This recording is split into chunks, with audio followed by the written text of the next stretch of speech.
On this episode of I Almost Got Away With It, two stories of fugitives determined to evade capture. First, a high-rolling scam artist bilks unsuspecting victims out of millions. If I want to walk the red carpet at the Academy Awards, I'm going to walk. But when one victim loses her entire life savings, she vows to make him pay. I wasn't about to let this guy rip me off and get away with it. You gonna pay that woman back? Then, a modern-day Bonnie and Clyde lead authorities on a manhunt through the underbelly of Albuquerque, New Mexico. She just hopped out of the car with two guns in her back. Crazy. You know, I like a crazy girl, I guess. Their passionate relationship fuels their fugitive run, but it may lead to their downfall. He looked the evil part, but she acted that part. She's very violent. It's a race against time to bring these fugitives to justice. Criminals sometimes try to escape from justice. This is the story of how two men almost got away with it. First, clever conman Jonathan Rhoda scams his way into his victims' lives and bank accounts. January 7th, 2005, Tampa, Florida. 32-year-old Jonathan Rhoda is a self-proclaimed record producer and talent promoter from New York City. He's spent the last 3 months in the Tampa club scene, doing what he does best, selling a dream to make money. I'm going to live to the fullest. There's no limitations in life. None. If I want to walk the red carpet at the Academy Awards, I'm going to walk it. Rhoda has already persuaded dozens of aspiring musicians and models that he can advance their careers in exchange for cash up front.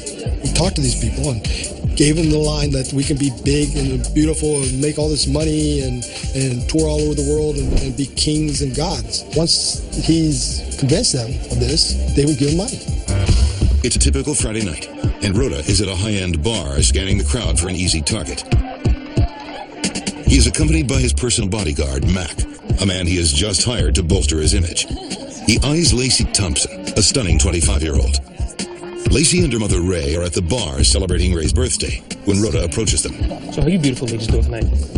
He introduces himself as Julian Ferragamo, heir to the Ferragamo shoe fortune, and a music producer with connections in the modeling world. Have you done any modeling? I mean, you look like you could be a model. Thank you. So that he had a company out of Miami that was called Real Girls, and he would just love to have her work for him. So that was how he got invested into our lives. Lacey, an aspiring model, believes Rhoda's story. Her mother has a very different reaction to the flashy con man. He introduced himself, and he shook my hand, and then he lifted my hand up to kiss my hand like the, old-fashioned way. And there was just something about him that just made my blood go cold. And I said, oh, I don't like this guy. He is no good. Rhoda senses Ray's hesitation towards him and immediately dials up the charisma. After a round of drinks, Ray begins to warm up to the charming criminal. I had this cast on my arm, and I swear my arm was broken. There's something about Jonathan Rhoda that he was able to identify those people quickly, rapidly, work them hard, and gain their confidence in a very short period of time, and then start taking their money away. We should all be that lucky, huh? Ray confides that she has just been through a painful divorce. She also lets slip that she was forced to sell her home and is looking for opportunities to invest the $60,000 she made in the sale. She probably invested. It was all I had. Try to get my life back on track after what had happened to me. I'd lost my home, my marriage, my furniture. So, I'd lost everything. Basically had my car and the clothes on my back, and that check. It was about $61,000. Oh, okay, that's not bad, that's not bad. It's the kind of admission that Rhoda has been waiting for. Really is hard. He quickly shifts his focus from Lacey to Ray. It's funny that you mention that, because I may be able to help you. Rhoda sees an opportunity to try out a new scam. He tells Ray that he has several real estate ventures and can help her out. Have some property in mind that I was going to give him the $60,000, which was going to be part of the down payment, and then I would live in the house. Together with Rhoda's associates, they would then refurbish the house and later flip it for a profit. We would split, the difference in what we would make in the house, and then I would go on to the next one. So I could build on the $60,000. Ray hesitates. She has just met the man, and the opportunity seems too good to be true. I went, okay, was I right in my first feelings, or am I right now? So I was, at that point, started second-guessing myself. Would you say I take you around and we can look at some of my property and see what you think? Don't make any decisions now. In spite of her reservations, Ray agrees to take a look at Rhoda's investment properties. Why not? For the next week, Ray meets up with Rhoda and Mac on a daily basis to tour Rhoda's investment properties. He would go right up and talk to the contractors.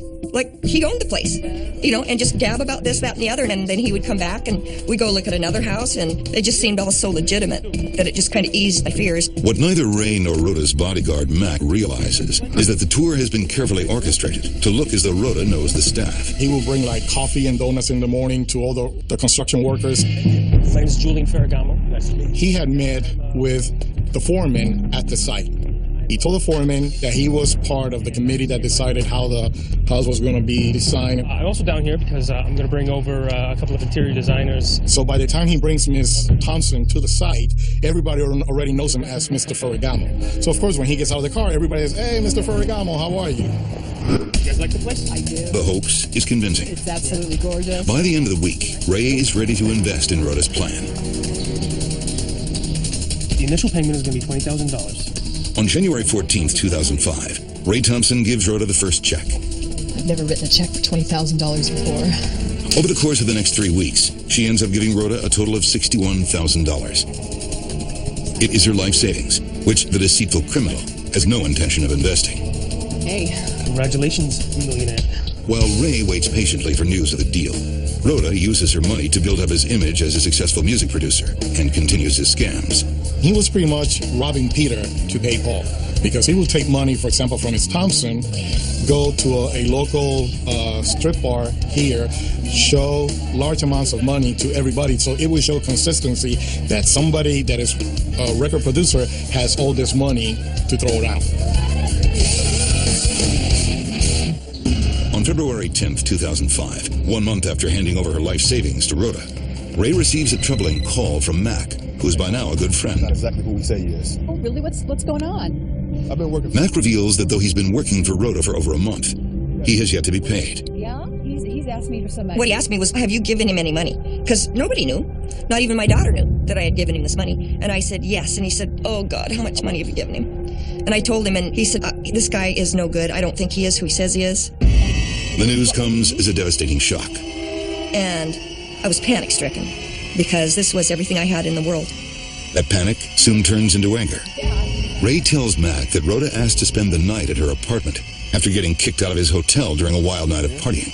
Mac decides to come over so they can corner the con man and demand their money. I wasn't going to take it laying down, I wasn't about to let this guy rip me off and get away with it. 20 minutes later, Mac shows up with a friend for backup.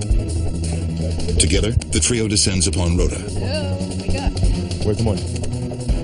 The man who had been hired as his bodyguard picked him up by the front of his shirt and held him about 4 feet off the ground and said, you will pay this woman back every dime that you've taken from her. They're determined to get their money by any means necessary.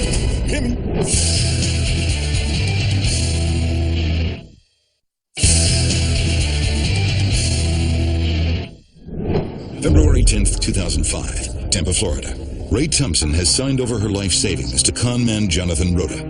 Now, she's determined to get her money back. He said, oh, it was just so cool and calm and collected. No problem. Don't worry about it. I've got this. No idea what you're talking about. Like 61,000. Rhoda claims it was a business associate who took advantage of Ray in the investment deal. But he promises to make good on her investment. And I want my money back. But Ray and Mac are tired of excuses. They demand that Rhoda hand over the cash. He promises to call the bank and transfer the $61,000 to her on the spot. Make the call now. So Ray, we're going to take care of this for you right now. I'm going to deal with these other issues with other people. He telephones his bank and puts the call on speakerphone. The gal answers, like, First National Bank, and he says, is this Marge? Yeah, Marge. I want to transfer $61,000 to this account. Oh, yes, Mr. Ferragamo, we'll get that taken care of for you right away. Yada, yada, yada. So I'm feeling at ease. The transfer appears to have gone through. Rhoda promises to pay Mac the money he owes him, and they release the fast-talking con artist. You guys want some punches? Thank you. The next day, Ray discovers the transfer has been canceled and calls the police. When Detective Jose Morales arrives, she tells him everything she can about Rhoda, who she knows only as Julian Ferragamo. After the interview, I told the captain, I think we have in our hands one of the biggest cases that we have ever investigated in this district. And that's how the case started. Morales and his partner, Detective Mike Massime, must first identify their suspect. They assume the name he has been using, Julian Ferragamo, is a sham. A phone conversation with the Ferragamo family confirms their suspicions. We actually tried to make contact with the family.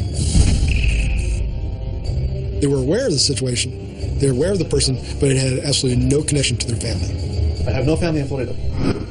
Though detectives get some photos of Rhoda from Ray, even there he manages to elude them. We dubbed this case the Hollow Man case because every photo that we saw, it was as if he's there, but you just can't see him. You'd see his chin. He'd have his head tilted so you couldn't see him in the picture. Not one we have. It doesn't. With only an alias and a vague physical description, detectives have little to go on. March 2005. While police try to identify the elusive con artist, Rhoda, still posing as talent promoter Julian Ferragamo, has moved on from Tampa to Miami. Hi, I'm a music producer. Really? I don't know if you know that. No, But, I'm actually a singer. okay, maybe we can... One of his MOs was to prey on people's dreams, people's hopes. He was presenting himself as their opportunity. According to Rhoda, he's a legitimate businessman with plenty of cash in offshore accounts to fund his lavish lifestyle. I spent $450,000 just in hotel rooms and liquor for friends that came from around the country. They all came from offshore. Yes, absolutely. Cheers. Through a trace on Rhoda's cell phone, detectives uncover more victims. The scale of his fraud is staggering. When you look at the number of victims that reported the crimes and the number of victims that didn't report the crimes, you're looking at easily $12 to $15 million. That's an unbelievable amount. Even after talking to dozens of victims, including Rhoda's bodyguard, Mac, detectives still do not know Rhoda's real name, but they do uncover several other aliases. Thank you. All right. May 2005. It's been 3 months since Rhoda bilked Ray Thompson out of her life savings. He is still in Miami, posing as Julian Ferragamo. What are you talking about? When a friend tips him off that police are looking for him. Playing it safe, he heads to Nashville, Tennessee, where he resumes his scam as a record producer, this time under one of his other aliases, Jules D'Angelo. Hey, how are you? My buddy I was telling you about, Jules D'Angelo. Oh, nice to meet you. At a restaurant in Nashville, Rhoda claims a mutual friend introduced him to country music singer Mindy McCready. And she was there sitting as miserable. Right when I walked up, I could tell that it looked like she was just going through a lot of personal things. I don't know if anyone can help me right now. Listen, I know what you're going through. Mindy is mired in bad publicity. Just weeks earlier, her boyfriend was charged with attempted murder for beating and attempting to choke her. The troubled young star is extremely vulnerable, which to Rhoda makes her the perfect target. What I've been wanting to do is, do a country music tour, coast to coast. He probably enticed Miss McCready to get into business with him and probably promised her, like he promised everybody else, a record deal that would produce a lot of money. And I think you are the prime vehicle to do it. I'd be the headliner? Yes, absolutely. Just a little mix-up. Rhoda claims he spends the next 3 weeks attending events with Mindy up and down the East Coast, posing as her manager. Is that Mindy McCready over there? It does look like Mindy McCready. Back in Tampa, Florida, detectives Massime and Morales are frustrated by the elusive criminal. A lot of the investigation, you have fingerprints, may have some blood or DNA. I mean, he's really careful. We heard that he'd walk around, and in some of the pictures you can actually see where he's holding a glass, and he'll have a napkin around it. But that was the frustrating part because we couldn't identify who he was. He was virtually invisible. On June 22nd, Rhoda and Mindy take a plane to a small resort town near Tucson, Arizona. There, they plan to meet up with some of Rhoda's friends and spend the next several weeks relaxing. Went to Lake Havasu because some of my friends from Vegas had come over there. But when they exit the Tucson airport, they find it swarming with police. When we came out at the airport, I seen 3 or 4 cop cars right there along the main road. The desperate criminal panics. He's certain he's been found and that it's game over. I'm not going to be arrested in Arizona. It's not going to happen. Rhoda acts fast. While the chauffeur is loading the luggage, he hurries Mindy into the back of the limo and jumps into the driver's seat. With police everywhere, he hits the gas, hoping desperately to escape.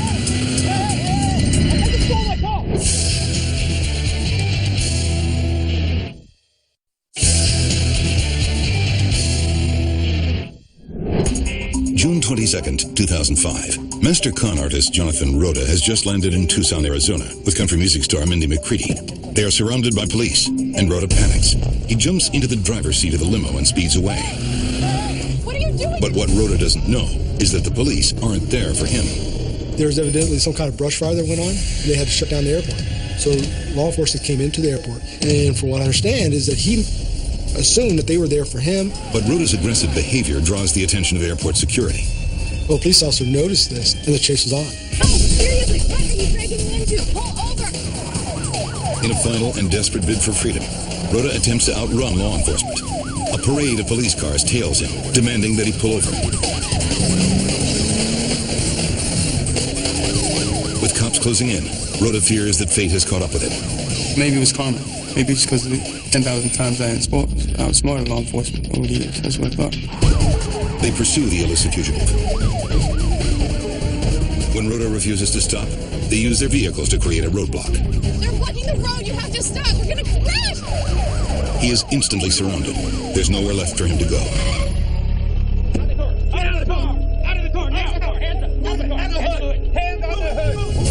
When he's arrested, Rhoda learns that the police don't know who he is. So I knew I could post my bond for that and slide right through. I thought I'll be out in 48 hours. But when he gives police his alias, Julian D'Angelo, they quickly match it to a warrant for his scams in Florida. After a 4-month search, the slippery con man is finally in custody. For Ray Thompson, it's the moment she's been waiting for. My phone rang, and it was Detective Morales, and he says, "We got him." And my heart just leaped for joy. I just started screaming and jumping up and down like a little kid, and hip hip hooray. I said, "They got him, they got him, they got him, they got him." In July 2007, Rhoda is charged with fraud and sentenced to 2 years behind bars. The following March, Rhoda is released on good behavior.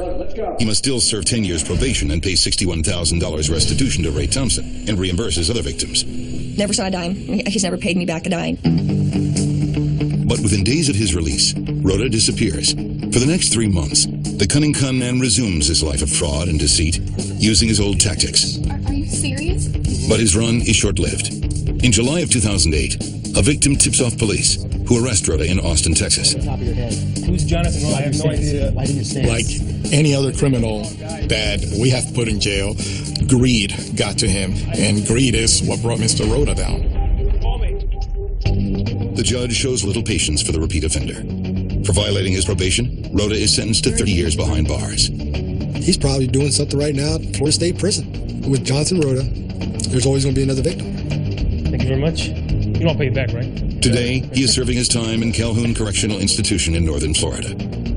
He continues to deny that he ever conned anybody. I got direct contact with BMI, with the speculator, with this. I never posed no record producer. I didn't do anything illegal, though.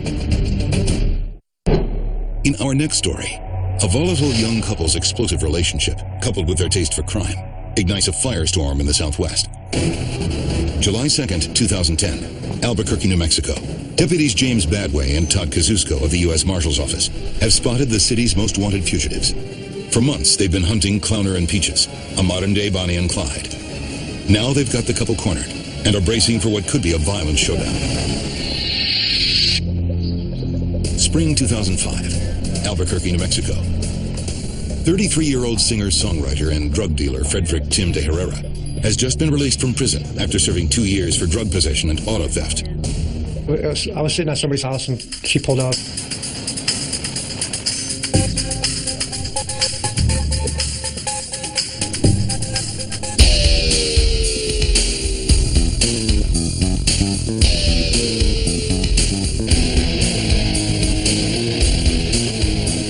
She just hopped out of the car with 2 guns in her back. They got me right there, really turned me on or something. Have I met you before? De Herrera is immediately smitten with this sassy, brazen woman. I'm Peaches. Peaches. Hey, what's up? I'm Clowner. You are super cute. What are the guns for? Thought she was beautiful. You'll find out. She seemed very fun. Crazy. You know, I like a crazy girl, I guess, you know. She's really crazy. According to De Herrera, he and Peaches ignite a passionate relationship fueled by sex and drugs. We were in love with each other. De Herrera is a singer and guitarist who writes his own music and plays at friends' house parties. He also self-records his songs and posts them on MySpace under his alias, Clowner. Peaches is his biggest fan. The two of them together seemed very impulsive. They kind of were led by the drugs and his love for music. They would just kind of go each day trying to find somewhere to play. When he's not playing music, De Herrera spends the rest of his time doing and selling drugs. It makes him an ideal match for 19-year-old Peaches. According to law enforcement, she comes from an Albuquerque family known for dealing in methamphetamine. They were a known family in the area. They had been around for several years, involved in the drug dealing circuit. When I heard things about Peaches and her people, I never really heard anything good. People that she associated with were the kind of people that would cut your hands off or, cut fingers off to get information. Peaches grew up around plenty of drug money, and she and Herrera easily fall into Albuquerque's rampant methamphetamine scene. They spend most of their time partying and getting high. It felt like a real life Breaking Bad. All the family drugs and people on the run and meth cooks here and there. There's a lot of days like that. Just go on long binges and get high, never leave, get stuck at somebody's house. De Herrera's new relationship has his friends and family worry, like Patrick and Dorothy Mallory, close friends De Herrera thinks of as second parents. Peaches could go from sweet, innocent little girl to I'll stab you in the back if you don't comply. He was all that dangerous. Just explosive. Oh, you're running away now. It's like fun.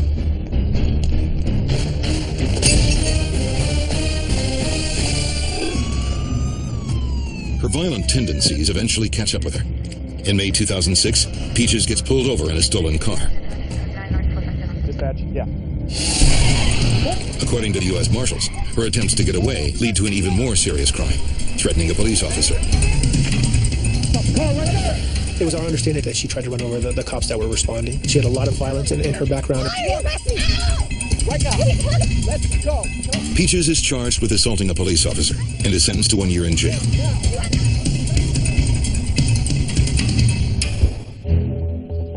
Despite their white-hot romance, Peaches soon learns that De Herrera is seeing other women. When she gets released in April 2007, she meets a man named Dennis and moves on. They get married a few months later. She had married into a family that had very strong ties into the meth scene. A few of her brother-in-laws were in jail for murder. Oh, I can give you a ride.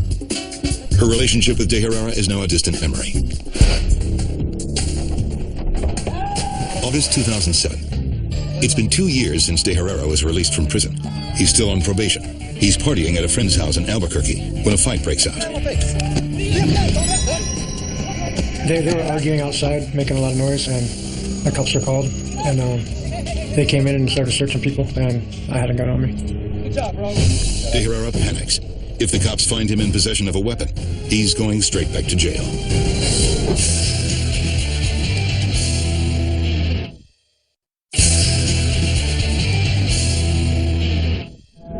August 2007, Albuquerque, New Mexico.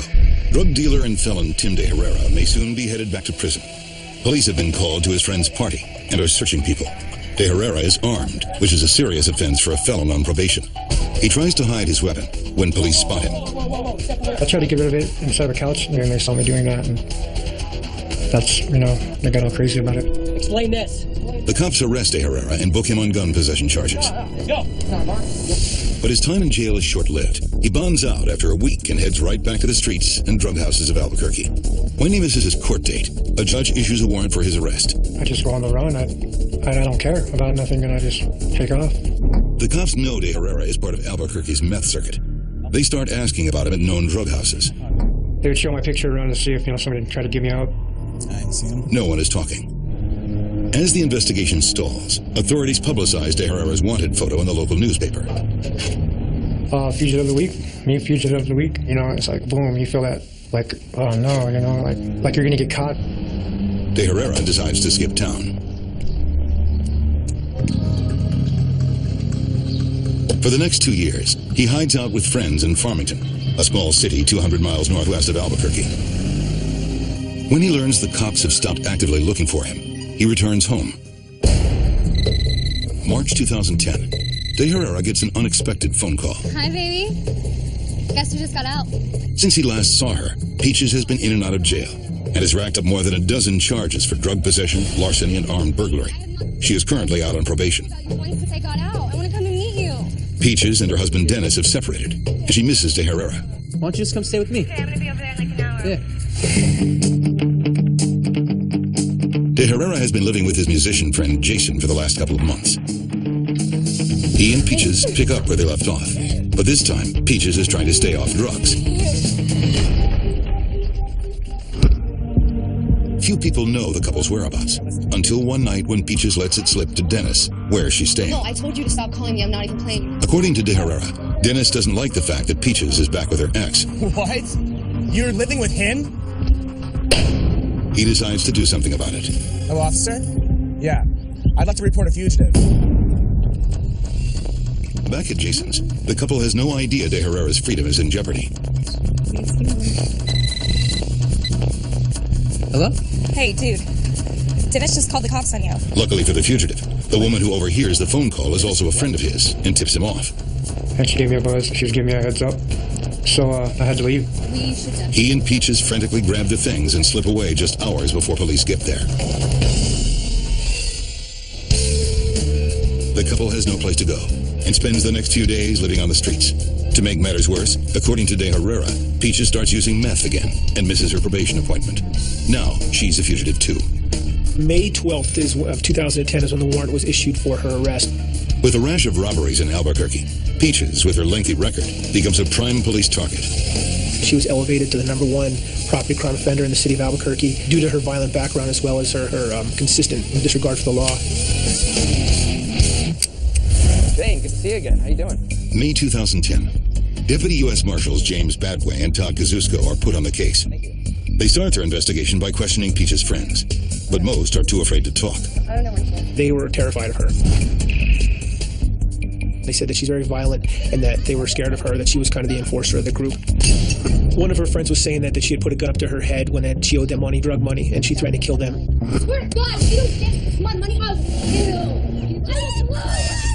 He was scared that Peaches was going to kill her. But then the marshals catch a lucky break. Another friend tells them that Peaches is hanging out with wanted felon Tim Clowner De Herrera. Since they were together, we knew if we found Clowner, we would find Peaches. Once the marshals got a hold of it, they're looking for both of us, and I mean, they're good. They don't mess around. Yeah, thank you. For the next couple of weeks, the fugitive couple tries to survive any way they can. They manage to borrow a friend's car and make it their home. To stay under the radar, Peaches and De Herrera start dressing in disguise. We looked ridiculous. We would walk down the street, and I would have a Rastafari wig on, and she would have a blonde, curly-haired schoolgirl wig, a lot of sunglasses, hats. Peaches gets a thrill from dressing up to stay incognito. She would wear just basically old 70s wigs, very curly, very old, very cheap. She would pull back her hair, she let down her hair. She had several different looks, and her image would just change totally. June 2010. Peaches and De Herrera have been on the run for nearly a month. De Herrera is still playing music, and Peaches is posting updates about his performances on her MySpace page. You on that again? Get off that. Shut up! Shut up! It's a risky move that creates constant tension between the couple. Seriously, you are killing my buzz. That was one thing that would make me mad. She'd be on that MySpace account a lot, and I would tell her not to be because I'll track that. She would post like where we were at or where we were staying or what we were doing. De Herrera's fears are justified. The marshals have already been tipped off that Peaches is using the internet. It's a habit a lot of them don't drop when they go on the run. The fact is that, they're leaving a trace, they're leaving evidence everywhere they go. The site is a goldmine of information. The marshals tap into Clowner's list of MySpace friends, hoping they'll lead them to his whereabouts. I think I might actually have a lead on where they're staying. We would find who that person was, where do they live, what do they do, what's their association, and we would either do surveillance or interview that person, which would give us another piece of the puzzle. By the middle of June, Peaches and De Herrera are staying with Patrick and Dorothy Mallory, Clowner's old family friends. Nice to meet you. So it's all right for us to stay? Almost immediately, the Mallorys notice the strain that drugs and being on the run have taken on the young couple's relationship. They would argue severely, like dogs and cats. Here these people are with warrants on them, and she's running down the street screaming at him. She was just like totally out of control, slamming doors and swearing like some of the language I wouldn't use myself. We did have a love-hate relationship. We argued a lot, but she loved me for who I was, Then, on June 30th, the U.S. Marshals get the tip they've been waiting for. A MySpace post that leads them to the Mallory's house. A cavalcade of officers prepares for the takedown. We had surrounded the house. The yard was extremely large, and it had numerous places for Clowner to hide if he was there. So we had brought quite a few people because of their violent history and the fact that they both like to carry weapons. A team of marshals and police now have the property surrounded, ready to seize the fugitive couple. For more stories about fugitives on the run, go to investigationdiscovery.com.